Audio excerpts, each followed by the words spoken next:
पार्वती मैया कहती है कि क्या कारण है महाराज। भगवान शंकर से पूछती है कि चक्रवर्ती राजा दशरथ को एक बार ऐसी कौन सी घटना का सामना करना पड़ा कि महाराज को चिंता हुई कि मेरे कोई संतान नहीं है।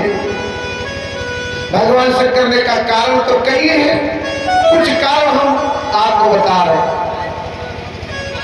संतों से शास्त्रों से जो मिले उनमें से 7 कारण हम आप सब तक पहुंचा रहे हैं।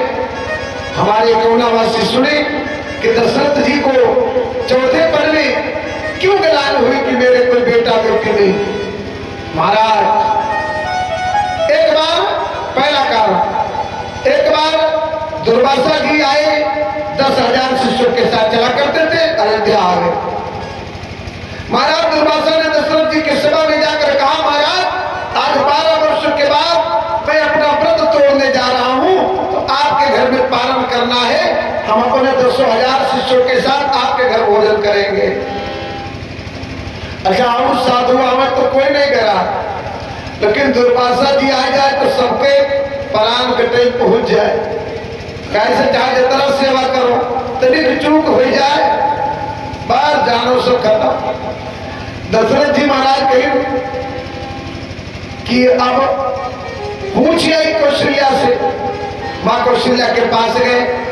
अब दुर्वासा जी कहीं कि कौशल्या भोजन बनेगी है वहां भोजन कर। तो दशरथ जी आज का है अगर द्वारे 2 साधु या 2 आदमी आ जाए और कह दो कि तरी भोजन बनाए दो तो न मोड़ पिरा तो देवी जी के मोड़ पिरा लगे हमारे कपड़ी फाट जाती है और इनके पहुना जुटे हैं। लेकिन अगर कहूँ साले साहब आ जाए तो जो मोड़ पिरात हो तो नीक हो जाए। भैया आए हमारे थोड़ा हुआ इससे तैसी बात। कौशल्या जी से पूछा दुर्वासा आए भोजन करना चाहते 10,000 शिष्यों के साथ देवी क्या तुम भोजन बना सकती हो। माँ कौशल्या ने कहा मेरी सौभाग्य है कि मेरा बनाया प्रसाद संत शिरोमणि महर्षि दुर्वासा जी पाएंगे, जाओ न्योता दे दो। आए कहा ठीक है महाराज। काम सरजू स्नान करने जा रहे हैं, स्नान करके आएंगे तो भोजन करेंगे। स्नान करके दुर्वासा जी आए जो आज बड़ी जगह है ना दशरथ में, यही माँ कौशल्या का महल था। 10,000 शिष्यों के साथ दुर्वासा जी पंगत लेने बैठ गए। अब 353 रानी परोसने लगी, बनाया भैया कौशल्या ने। अब भोजन परोस के सामने सबके जब थाली लग गई तब दुर्वासा जी से कहीं दशरथ जी महाराज भोग लगाओ। दुर्वासा जी कहीं हमारे एक नियम है पहले बाल भोग लगवाते फिर भोजन करते, अपने बेटे को लाओ। दशरथ जी को मानो बाण लग गया हो। महाराज दशरथ ने कहा प्रभु आप तो जानते हैं कि मैं बिना औलाद का हूं, मेरे कोई बेटा नहीं, किसके बेटे को ले आओ बाल भोग लगवाने। दुर्वासा जी ने कहा तू निर्वंशी है, मैं तेरे यहाँ पानी नहीं पी सकता। और थाली छोड़ के और दुर्वासा जी उठे शिष्यों के साथ चले गए। तब भय गलानी मोरे सुतनारी। अब दुर्वासा जी को अब चले तो गए लेकिन दशरथ जी को बहुत बड़ी पीड़ा हुई। महाराज मैं इतना भागा हूं कि मेरे द्वार से महात्मा भूखे चले गए। ए भगवान मैंने तेरा क्या बिगाड़ा, क्यों मुझे औलाद नहीं दिया तूने। बहुत दुखी रो रहे थे। सभा में गए।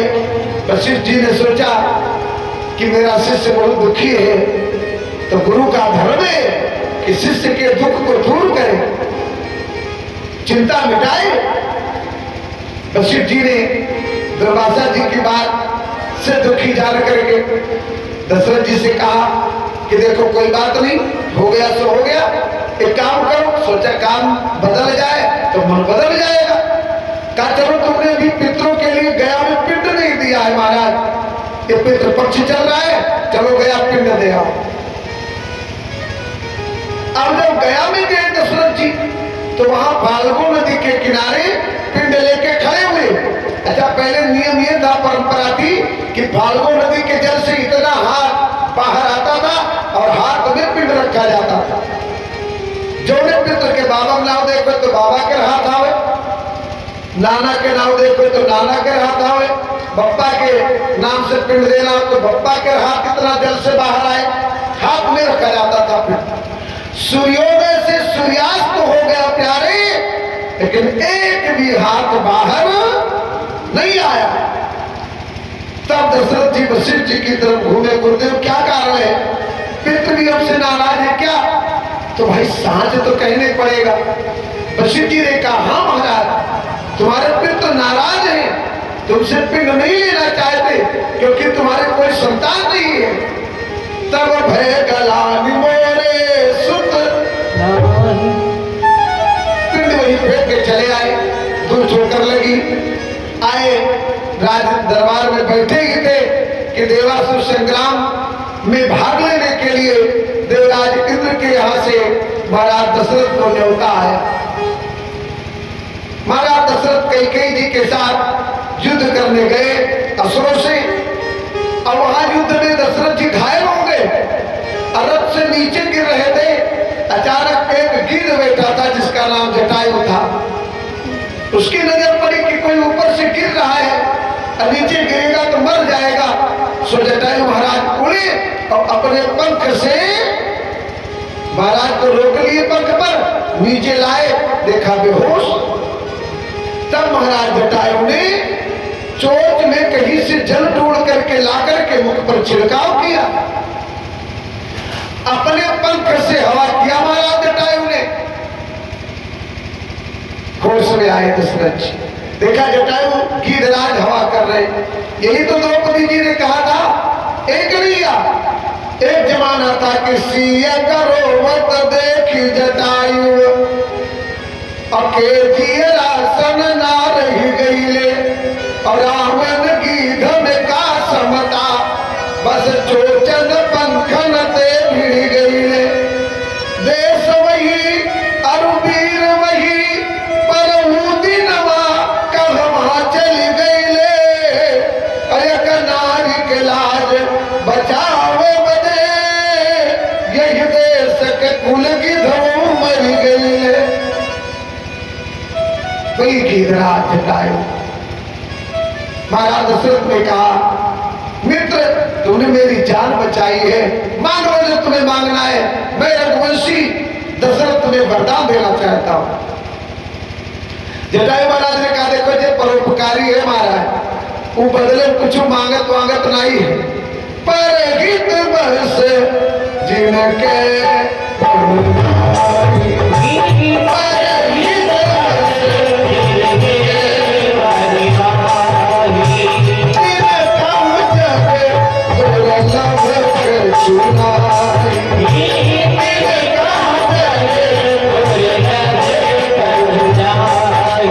परोपकारी पुरुष है, उनके लिए संसार में कुछ भी असंभव नहीं है महाराज, हमें कुछ नहीं लेना।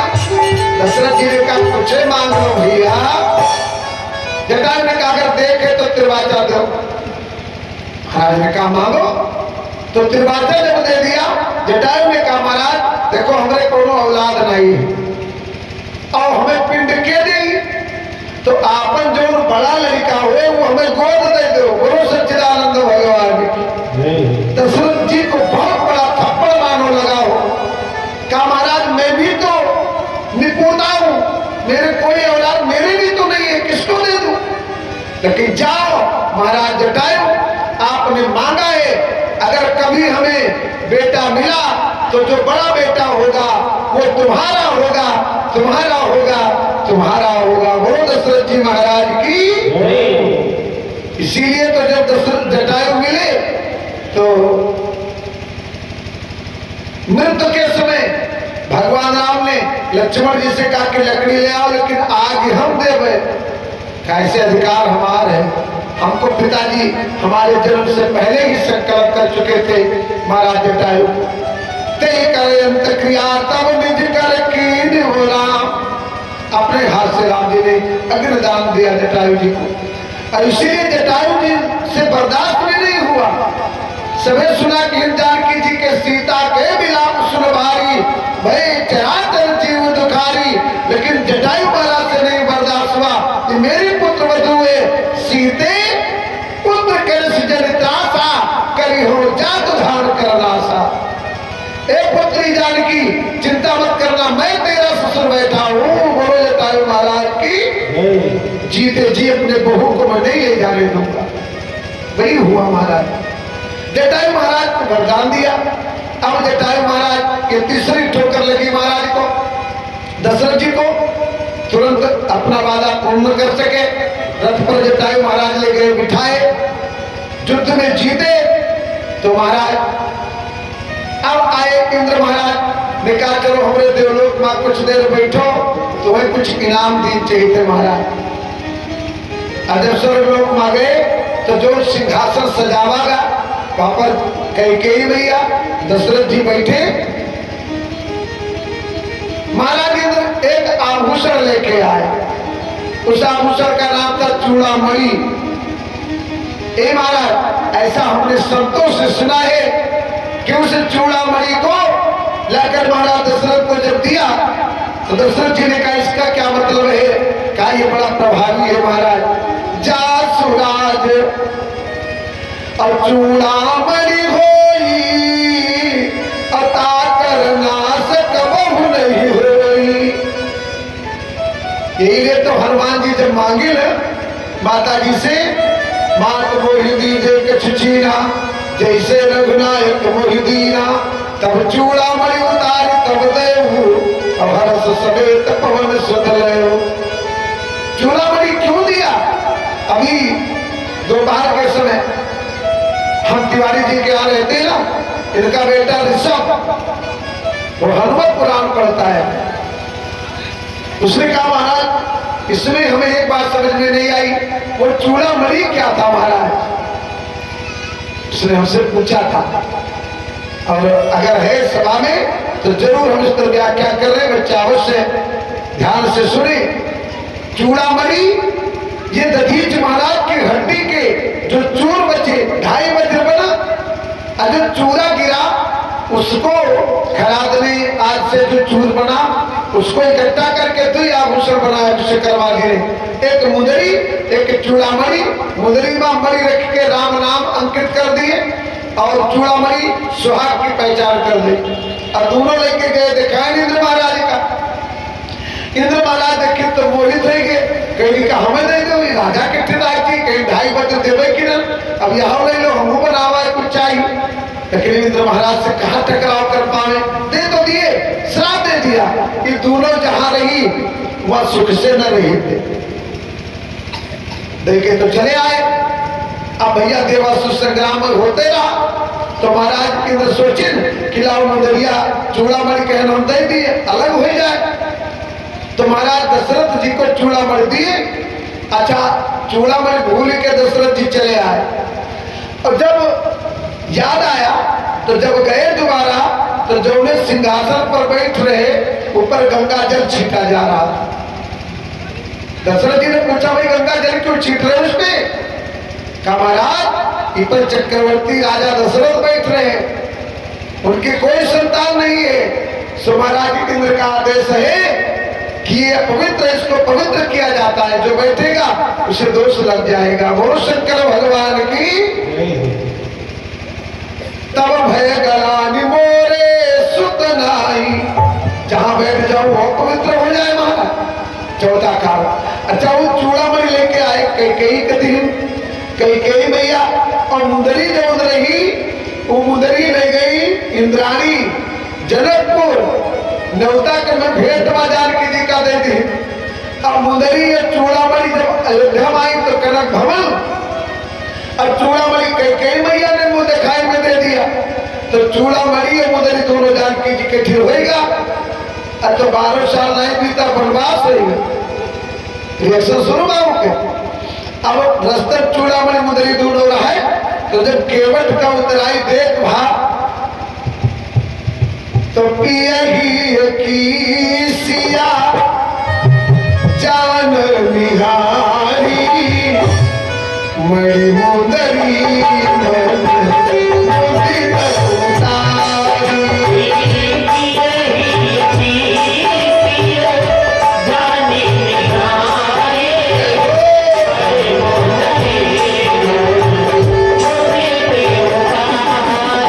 भैया ने सोचा भी केवट उतराई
वही मुंदरी।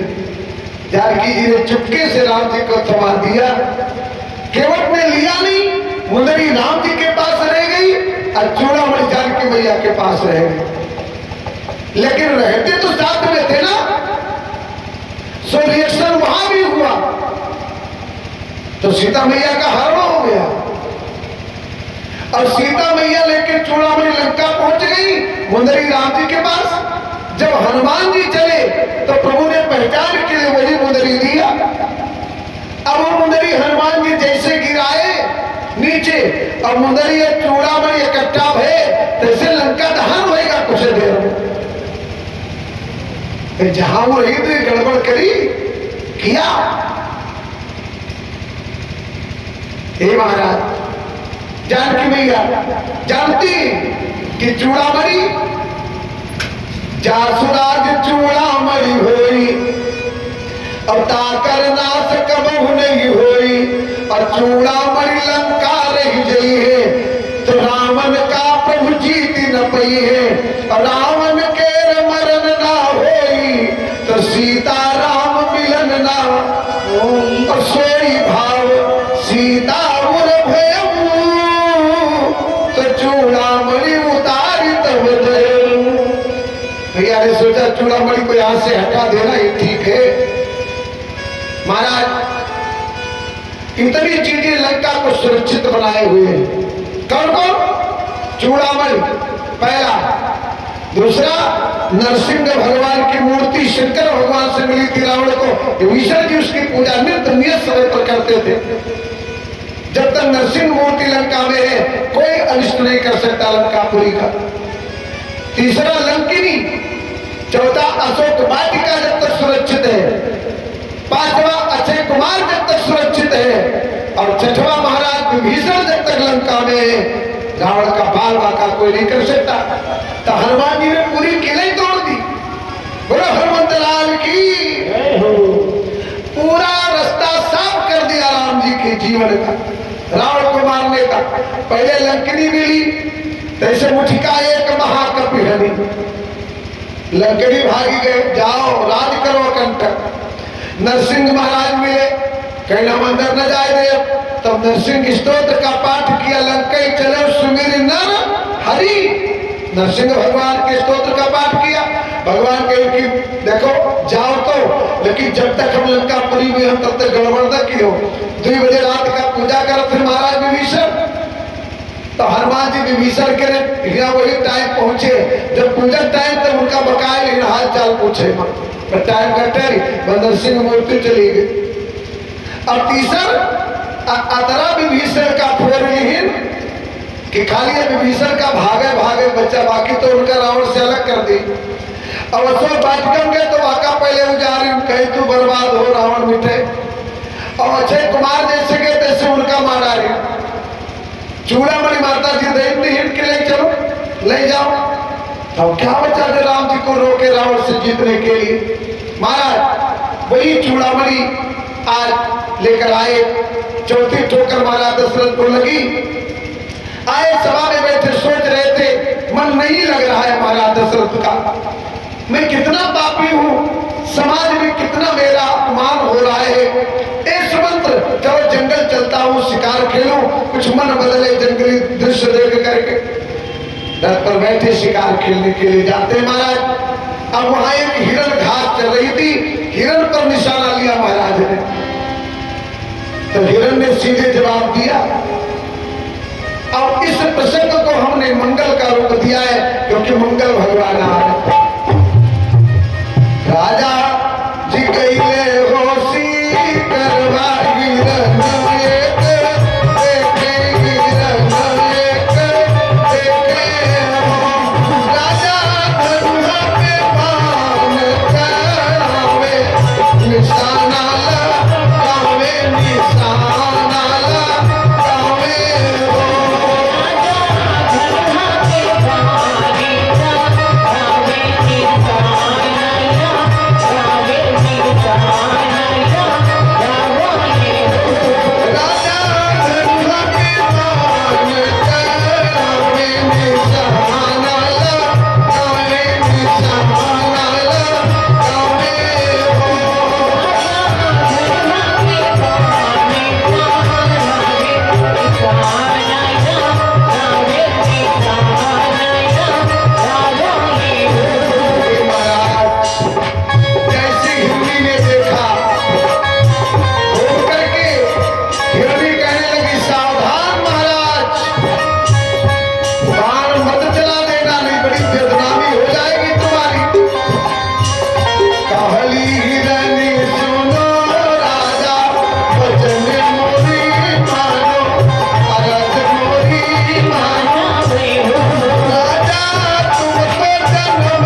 समर्पित हो रहे गोविंद भगवान बच्ची को सुख सौभाग्य सद्बुद्धि सुमति सद्गुण सदाचार प्रदान करते हुए जीवन आनंद में मंगलमय हो ऐसा आशीर्वाद प्रदान करें।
चिंतित होने का भय गलाने मोरे सुतलाई।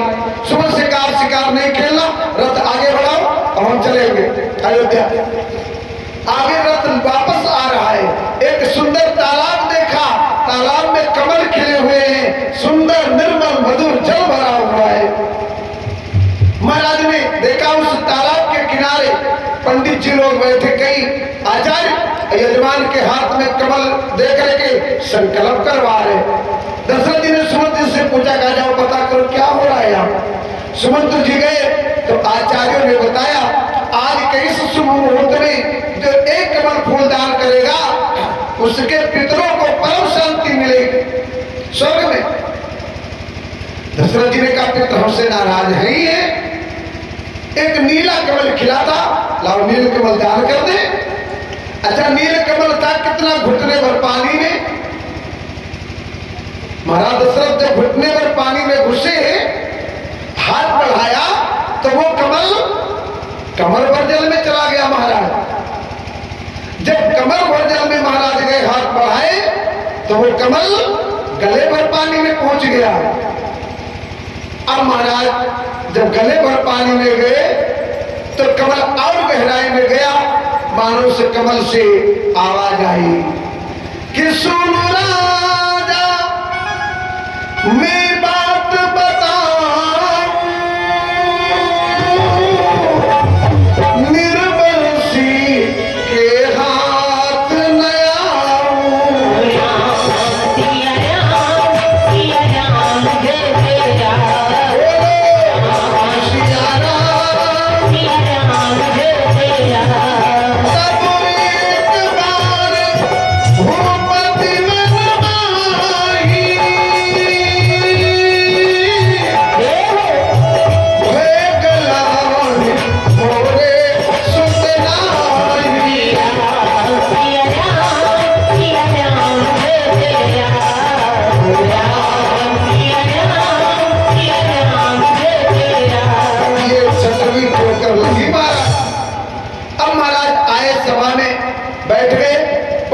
चिंतित है, आंखों से आंसू बरस रहे, किसी से कुछ कहते नहीं। रहीमन निज मन की व्यथा, रहीमन निज मन की व्यथा, अमनहीन राखो कोई, क्योंकि सुनिए ठलई है लोग सब और बात न ले है कोई। ऐसे रो रहे थे। इधर कौशल्या जी सुबह सुबह उठी थी भैया, तो जो दार बहारने वाली होती ना मेहतरनी, वो आई थी बाहर में, उसकी नजर पड़ गई कौशल्या जी पे। अरे रानी होने का मतलब समय कुछ समय द्वार पे खड़ी रहना। पता महल के बाहर खड़ी हो गई। आज मेरे बाजिन का मुख देख लिया, आज का दिन भगवान जाने कैसे पार हो। ये बात कौशल्या जी को आज खल गई। महाराज नौकरानी को बुलाया और नौकरानी को बुलाने के बाद कहा जाओ महाराज को बुला लो। नौकरानी सभा में आई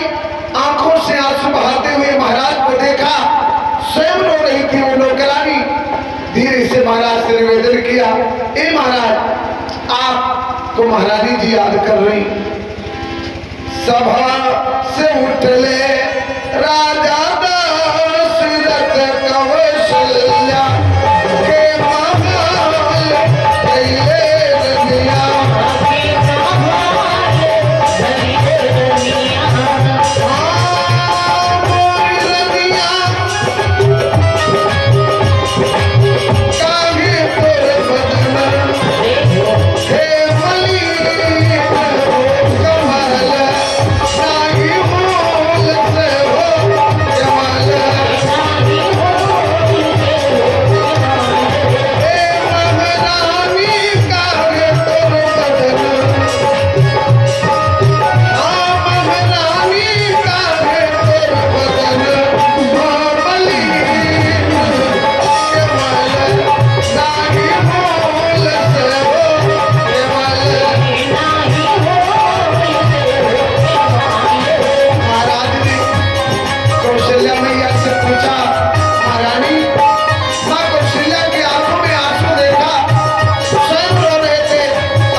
अयोध्या हो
पावन त्योहार दिन में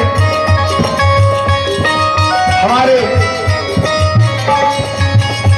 आदरणीय श्री वशिष्ठ शुक्ल जी के धर्मपत्नी जी के द्वारा अच्छा हमारे आदरणीय श्री चेतराम शुक्ल जी की धर्मपत्नी जी के द्वारा 100 मुद्रा काल रूप भगवान श्री राघव सरकार के आगमन में स्वागत में न्यौछावर स्वरूप भोग स्वरूप समर्पित किए गए। मेरे गोविंद मैया जी के से पूरे परिवार को हर बाधा हर विपत्ति से बचाते हुए जीवन आनंद में मंगल में सुख सौभाग्य में बनाए। वशिष्ठ जी महाराज कहते महाराज आज ये जो सातवीं ठोकर लगी तो गुरु ग्रह तुरंत गया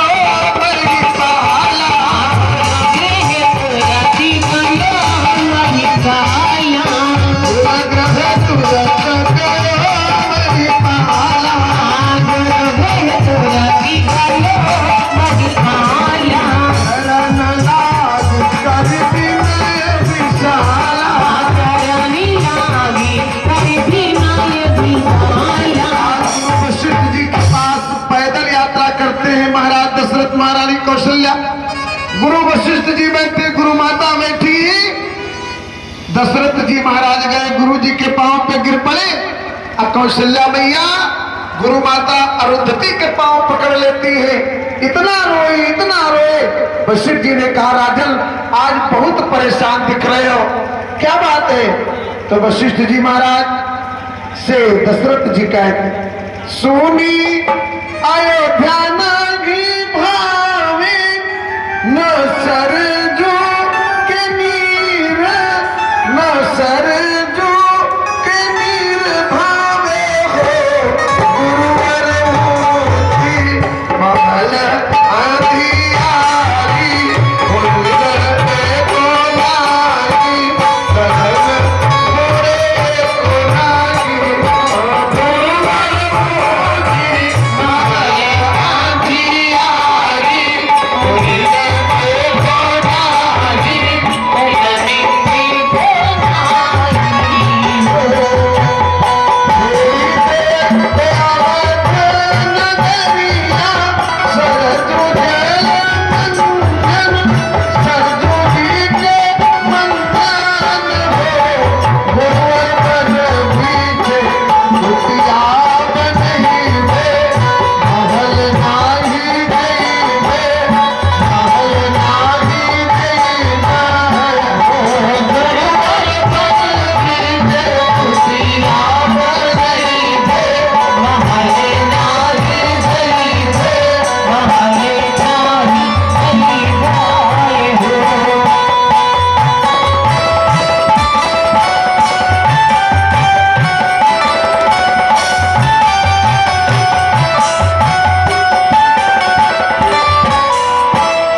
तुम्हें पुत्र अवश्य मिलेंगे। दशरथ जी ने कहा यज्ञ कौन कराएगा गुरुदेव? वशिष्ठ जी ने कहा यज्ञ कराने में समर्थ है श्रृंगी ऋषि जो तुम्हारे दामाद है महाराज। विभांतक ऋषि के पुत्र श्रृंगी ऋषि यज्ञ कराएंगे। कहाँ है? कारों पात के आ रहे थे, बुलाओ। दशरथ जी नंगे पांव गए, श्रृंगी ऋषि को बुला ले। पवन कुमार स्वामी जी की तरफ से 51 मुद्रा,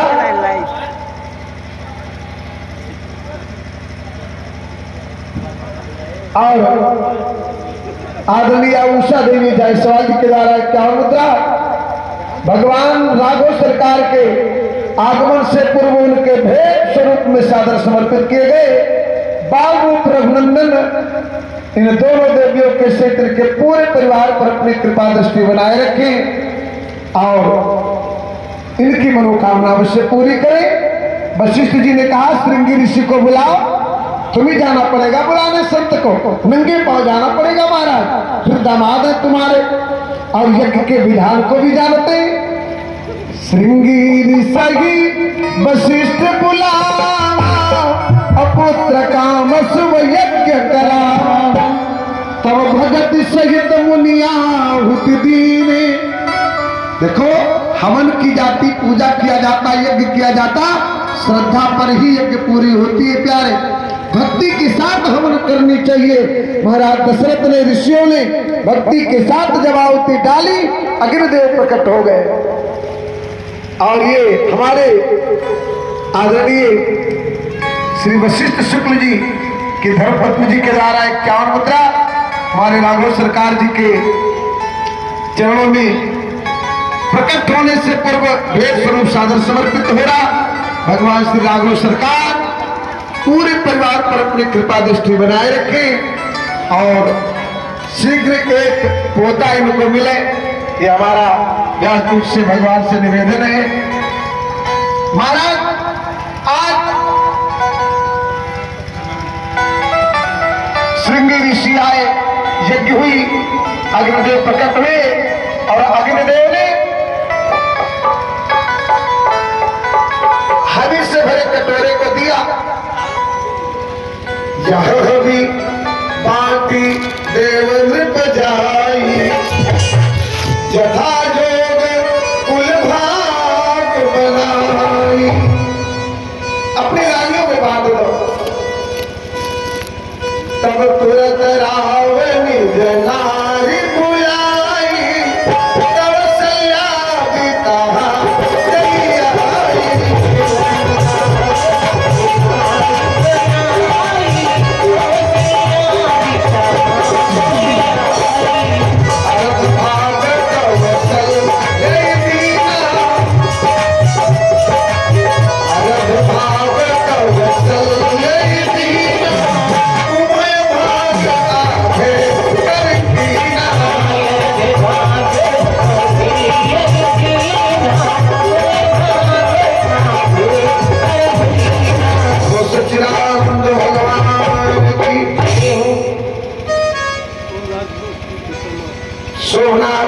विश्वकर्मा जी के तरफ से 21 मुद्रा हमारे राघव सरकार के आगमन से पूर्व उनके चरणों में समर्पित है।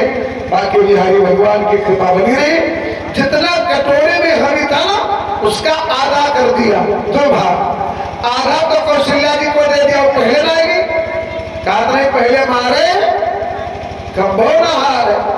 वही देवी सुखी रहेगी जो पति की आवाज निकले और पति के सामने खड़ी हो जाए। महाराज क्या आदेश है, फल तो मिलेगा ही। और विजय जायसवाल जी के द्वारा 51 मुद्रा प्रभु के चरणों में सादर समर्पित हो रहे, ताकि बिहारी जी की कृपा पूरे परिवार पर बनी रहे। भगवान गोविंद मनोकामना पूर्ण करें। तो कौशल्या मैया पहले आए, आधा पा गई, अब आधा बचा के फिर तो हिस्सा हुआ। बोलो सच्चिदानंद भगवान की। तब तक कैकेयी मैया आ गई, तो आधे के आधा कैकेयी जी को दे दिया। और ये हमारे भैया नान बाबू कसोमन जी के द्वारा 21 मुद्रा प्रभु के चरणों में सादर समर्पित हो रहे। गोविंद भगवान की कृपा भैया के से पूरे परिवार पर बनी रहे। हर बाधा हर विपत्ति से गोविंद भगवान बचाते रहे। आधा का आधा 1/4 कैकेयी मैया आ गई, वो कैकेयी जी को दे दिया। अब जो 1/4 बचा वो फिर 2 हिस्सा की महाराज। अब देखे कि कोई आवे, कोई नहीं आया। बस दोनों भाग, एक कैकेयी जी का और एक कौशल्या जी का दे जिनके दोबारा पायलो तुरंत पायलो के का दे जी। तब तक सुमित्रा मैया आ गई। महारानी सुमित्रा सबसे बाद में आती है, सोचती हमारी बड़ी दीदी लोग हैं, इनको इनका कल्याण हो जाए, हम तो छोटी हैं, इन्हीं की कृपा से हमारा भी जीवन कट जाएगा। बोलो सुमित्रा मैया की। ये त्याग है सुमित्रा जी का।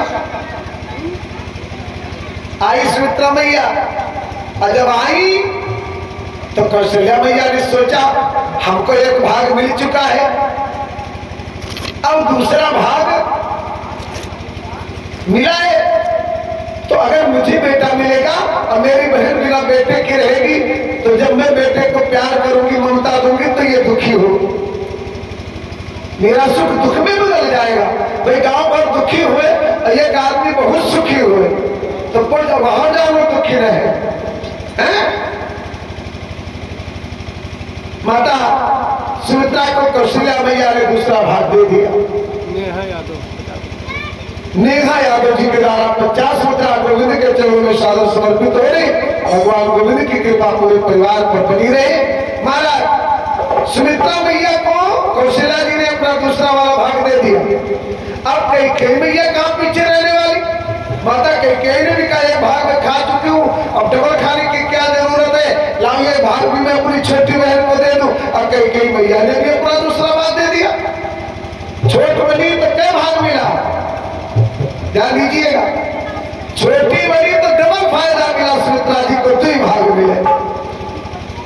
बड़े लोगों के ये के और जो छोट बना के त्याग की, जिन्होंने मर्यादा के पालन किया, जिन्होंने परिवार में सुमत दिखाई, त्याग दिखाया, उन सुमित्रा मैया को 2 लाल मिले।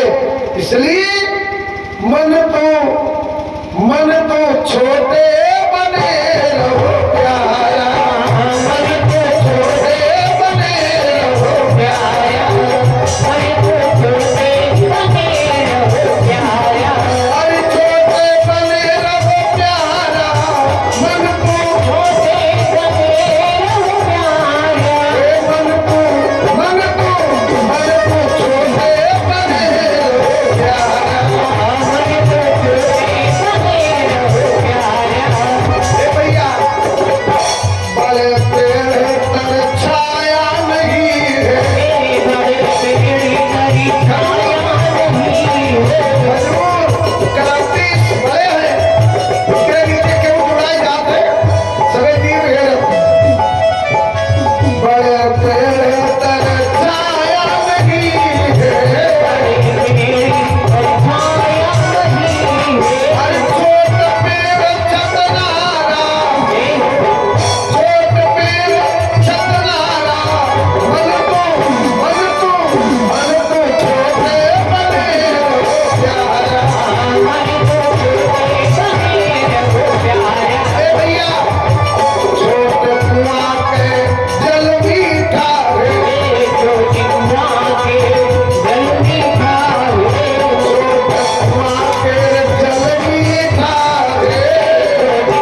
कौशल्या के सामने प्रकट हुए। सरकार की एक प्रकाश प्रकट हुआ। कौशल्या मैया देख रही, आंखें बर्दाश्त नहीं कर पा रही। कुछ देर बाद वो प्रकाश ओम में बदल गया और ओम में बदलने के बाद चतुर्भुज रूप में वो प्रकाश बदल गया। भगवान साक्षात परम पुरुष परमात्मा प्रकट हो गए मां कौशल्या के सामने। भय प्रगट कृपाला, भय प्रगट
आदरणीय धर्मराज भैया जी की मां जी के द्वारा 101 मुद्रा न्यौछावर स्वरूप सादर समर्पित हो रही।